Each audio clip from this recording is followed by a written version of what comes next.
کہ ہم یہ کیوں نہیں مسئلہ حل کر سکتے؟ لیکن مجھے افسوس سے کہنا پڑتا ہے کہ آج جو کشمیر میں ہو رہا ہے یہ ٹیریٹوریل ایشو سے بھی اوپر نکل گیا ہے، یہ انسانی حقوق کا ایشو ہے۔ 80 لاکھ لوگوں کو ان کے سارے انسانی حقوق ختم کر کے ان کو 9 لاکھ فوج سے بند کیا ہوا ہے۔ یہ انسانیت کا ایشو ہے، یہ زمین کا ایشو نہیں ہے، اس وقت یہ انسانیت کا ایشو ہے کہ کس طرح ان لوگوں کو جو ان کو جانوروں کی طرح رکھا جا رہا ہے، زبردستی ان کا حق جو یونائٹڈ نیشنز کی ریزولوشن نے دیا تھا وہ لے لیا ہے۔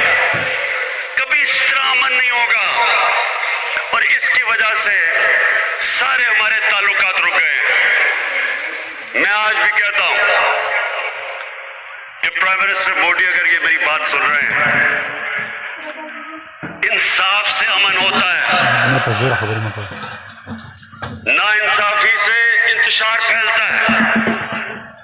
کشمیر کے لوگوں کو انصاف دیں اور یہ سارے بر صغیر کو آزاد کر دیں، ہم کو آزاد کر دیں اس مسئلے سے، تاکہ ہم انسانوں کی طرح رہ سکیں۔ ہمارے جس طرح نوجوت سدھو نے کہا کہ بارڈر کھل جائے، تجارت شروع ہو جائے، سوچیں کہ کتنی خوشحالی سارے بر صغیر میں آئے گی اور ہم کیسے لوگوں کو غربت سے نکال سکتے ہیں۔ میں آپ کے ساتھ یہاں آج مجھے خوشی ہے کہ میں نے آپ کے ساتھ یہ دن منایا۔ یہ جو پہلی دفعہ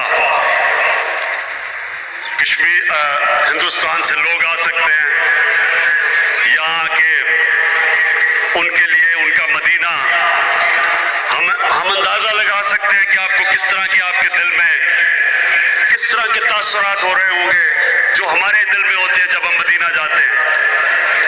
اس لیے مجھے خوشی ہے کہ میں آج اس دن آپ کے ساتھ ہوں۔ مجھے یہ امید ہے کہ یہ ایک شروعات ہے، انشاءاللہ ایک دن ہمارے ریلیشن، ہمارے حالات ہندوستان سے ایک وہ ہوں گے جو ہونے چاہیے تھے اگر ہمارا کشمیر کا شروع میں مسئلے کا حل ہو جاتا۔ اور میں یہ بھی دیکھتا ہوں آگے کہ یہ جو نفرتیں 70 سال سے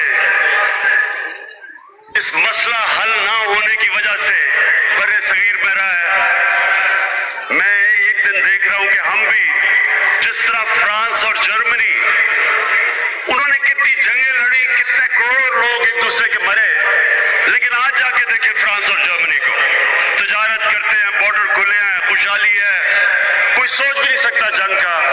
انشاءاللہ جب یہ ہمارا مسئلہ حل ہو جائے گا کشمیر کا، کشمیریوں کو اپنے حقوق مل جائیں گے، انشاءاللہ یہ بر صغیر میں بھی اس طرح کی خوشحالی آئے گی، اس طرح یہ ہمارا سارا ہمارا خطہ اٹھے گا، اور انشاءاللہ وہ دن ہم اللہ سے دعا کرتے ہیں دور نہیں ہے۔ بہت بہت شکریہ۔